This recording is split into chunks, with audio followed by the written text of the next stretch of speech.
ये टॉपिक है physical properties of amines का। और ये टॉपिक के बारे में पहले थोड़ा आपको बताता हूँ कि हम बात करेंगे कलर के बारे में, हम बात करेंगे ऑर्डर के बारे में, और जो लास्ट का 2 टॉपिक होगा वो आपके लिए बहुत इंपॉर्टेंट रहेगा कि इसका सॉल्युबिलिटी का क्या ट्रेंड है और प्लस बॉइलिंग पॉइंट का क्या ट्रेंड है। ठीक है, तो एक्चुअली इन्हीं 5 टॉपिक पे आज का एक लेक्चर छोटा सा होने वाला है। ध्यान से देखो and see how were this is. तो फिजिकल स्टेट की हम बात कर रहे हैं, तो पहली बात जो मेरे दिमाग में आता है अमाइंस के बारे में कि अमाइंस अप टू 3 कार्बन, ध्यान से देखना और अब अच्छी तरह से फॉलो करना। अमाइंस अप टू 3 कार्बन ये गैसियस फॉर्म में होते हैं, they exist as a gases. तो 3 कार्बन तक का अमाइन कैसा होता है, गैसेस होते हैं। मैं अप टू लिख देता हूं ताकि आपको दिक्कत ना हो। दूसरी चीज जो इसके बारे में मेरे दिमाग में है वो ये है कि अगर आप 4 से लेकर के 4 to 8 कार्बन वाले अमाइन की बात करते हो, 4 to 8 कार्बन अमाइन, तो ये लिक्विड होता है। 4 to 8 कार्बन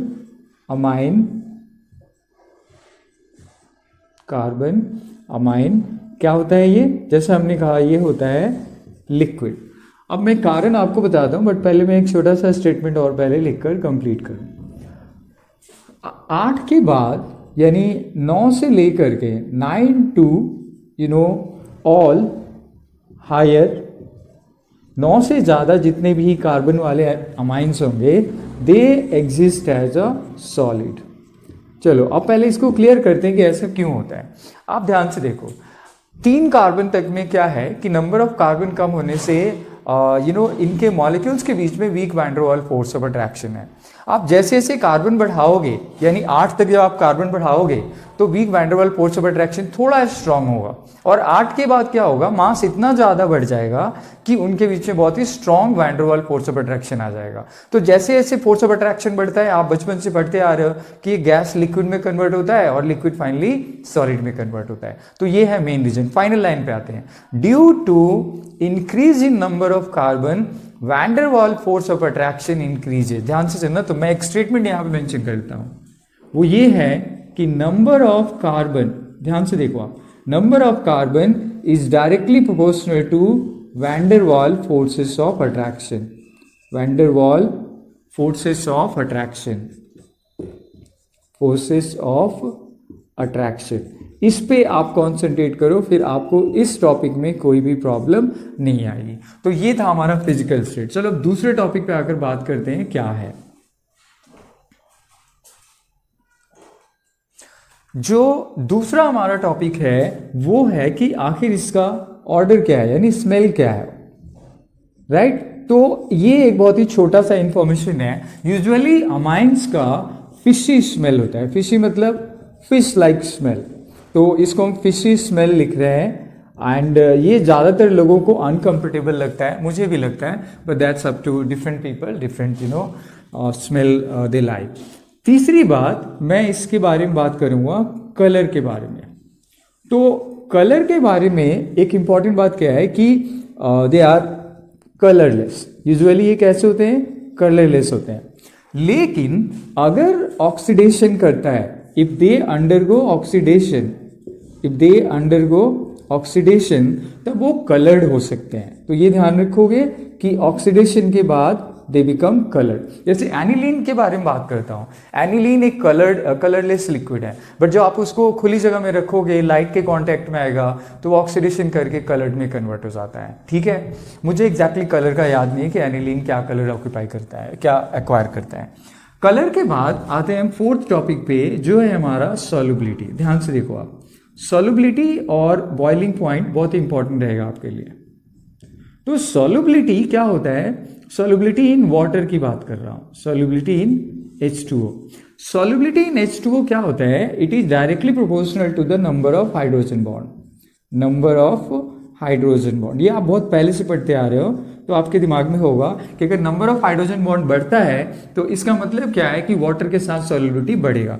तो अब मैं इसको 3 एग्जांपल करके दे रहा हूं। अगर मैं देखूं तो ये हमारा प्राइमरी अमाइन है, ये क्या है हमारा प्राइमरी अमाइन है, 1 डिग्री अमाइन है। तो 1 डिग्री अमाइन 1 डिग्री अमाइन में 2 हाइड्रोजन है तो यूजुअली ये 2 हाइड्रोजन बॉन्ड बनाएगा, 2 हाइड्रोजन बॉन्ड, 2 हाइड्रोजन बॉन्ड। इसके बाद हम दूसरा एग्जांपल लेते हैं जिसमें हम लेंगे सेकेंडरी। तो अब अगर सेकेंडरी की बात करते हैं तो जैसा आप जानते हो this is your 2 degree amine, और 2 डिग्री अमाइन में क्या होगा, 1 हाइड्रोजन बॉन्ड बनेगा, 1 हाइड्रोजन बॉन्ड, क्योंकि इसमें एक ही हाइड्रोजन बचा हुआ है। सिमिलरली अगर आप तीसरे पे जाते हो जो कि टर्शियरी होगा, अगर आप टर्शियरी के बारे में सोचते हो तो स्ट्रक्चर आपका कुछ ऐसा होगा, राइट, और कोई हाइड्रोजन नहीं है, इसलिए ये no hydrogen bond will be present, no hydrogen bond. तो ये क्या हो गया, हाइड्रोजन बॉन्ड नहीं बनाएगा नॉर्मली, बट एक लोन पेयर है तो ये भी उसमें क्या होगा, एक सिचुएशन आ सकता है जब ये बन जाए। तो अभी फिलहाल क्या है, no hydrogen bond is formed, ठीक है।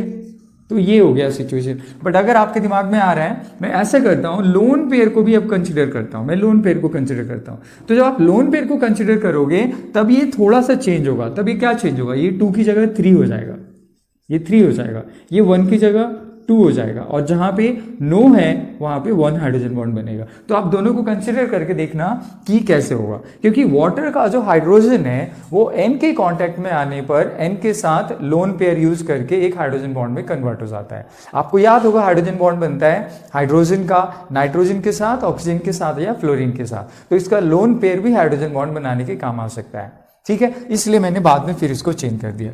अब बात करते हैं इसमें सॉल्युबिलिटी किसकी ज्यादा होगी।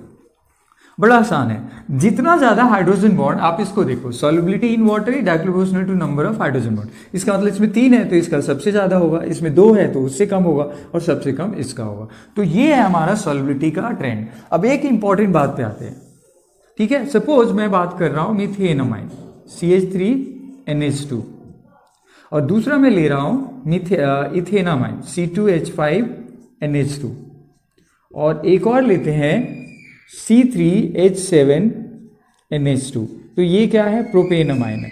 अब यहां पे इंपॉर्टेंट बात क्या है, ये भी प्राइमरी अमाइन है, ध्यान से देखो, ये भी 1 डिग्री है, ये भी 1 डिग्री है, और ये भी क्या है, 1 डिग्री है। लेकिन नंबर ऑफ कार्बन पे कॉन्सेंट्रेट करो, इसमें 1 नंबर ऑफ कार्बन है, इसमें 2 नंबर ऑफ कार्बन है, और इसमें नंबर ऑफ कार्बन 3 है।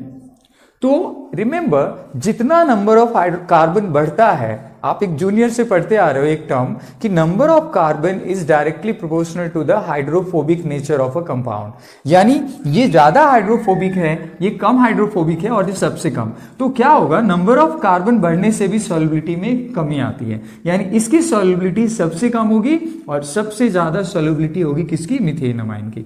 यानी यहां पे ध्यान से देखना, इसमें मोस्ट हाइड्रोफोबिक हो गया, ये मोस्ट हाइड्रोफोबिक। हाइड्रोफोबिक का मतलब क्या होता है, वाटर से भागना, हाइड्रोफोबिक, वाटर से भागना, ठीक है। ये मोस्ट हाइड्रोफोबिक है, और ये वाला आपका क्या है, लीस्ट हाइड्रोफोबिक है, लीस्ट हाइड्रोफोबिक। तो जितना ज्यादा हाइड्रोफोबिक होगा उसकी सॉल्युबिलिटी उतनी कम होगी। आई होप कि ये भी आपको समझ में आया। बॉइलिंग पॉइंट क्या होता है, boiling point is also directly proportional to number of hydrogen bond. ये भी नंबर ऑफ हाइड्रोजन बॉन्ड पे डिपेंड करता है, क्योंकि जितना ज्यादा हाइड्रोजन बॉन्ड अमाइंस में होगा उसका बॉइलिंग पॉइंट उतना ही ज्यादा होगा। क्यों, because it is directly proportional to the bond enthalpy, bond enthalpy कि यानी अगर जितना ज्यादा हाइड्रोजन बॉन्ड होगा उसकी बॉन्ड इंथैल्पी उतनी ज्यादा होगी, ठीक है ना। तो इसका मतलब क्या है कि अगेन 1 डिग्री अमाइन जैसे मैंने कहा था कि इसमें ज्यादा हाइड्रोजन बॉन्ड बनता है तो इसका बॉइलिंग पॉइंट ज्यादा होगा। उसके बाद 2 डिग्री अमाइन का बॉइलिंग पॉइंट होगा क्योंकि इसमें कम हाइड्रोजन बॉन्ड होता है, और फाइनली 3 डिग्री का बॉइलिंग पॉइंट होगा क्योंकि इसमें सबसे कम या नहीं होता है हाइड्रोजन बॉन्ड, ठीक है। इसलिए बॉइलिंग पॉइंट इसका ज्यादा, फिर उससे कम ये, फिर उससे कम ये। अब एक एग्जाम्पल लेके चेक करते हैं कि आपको ये कितना समझ में आया। मैं ले रहा हूं सपोज इथेनॉल C2H5OH इथेनॉल, और मैं ले रहा हूं इथेनामाइन C2H5NH2, राइट। और एक और चीज ले लेते हैं, सपोज हम ले रहे हैं यहाँ पे C2H6, यानी हमने ले लिया क्या, इथेन। तो अब यहाँ पे देखो हाइड्रोजन बॉन्ड इसमें भी होगा, हाइड्रोजन बॉन्ड इसमें है, ये हाइड्रोजन बॉन्ड बनाएगा, राइट। और इसमें भी क्या है, हाइड्रोजन बॉन्ड है, हाइड्रोजन बॉन्ड है, लेकिन ये नो हाइड्रोजन बॉन्ड, क्योंकि ये नॉन पोलर है तो इसमें कोई हाइड्रोजन बॉन्ड नहीं होता। तो जब इसमें हाइड्रोजन बॉन्ड नहीं है तो ये तो क्लियर है कि इसका बॉइलिंग पॉइंट सबसे कम होगा, इसका बॉइलिंग पॉइंट सबसे कम होगा। अब बात करते हैं कि इन दोनों में किसका ज़्यादा होगा। अब आप ध्यान देना, oxygen is more electronegative than nitrogen. तो हाइड्रोजन बॉन्ड तो दोनों ही बना सकता है, लेकिन ऑक्सीजन वाला जो हाइड्रोजन बॉन्ड होगा उसका strength as compare to nitrogen ज़्यादा होगा।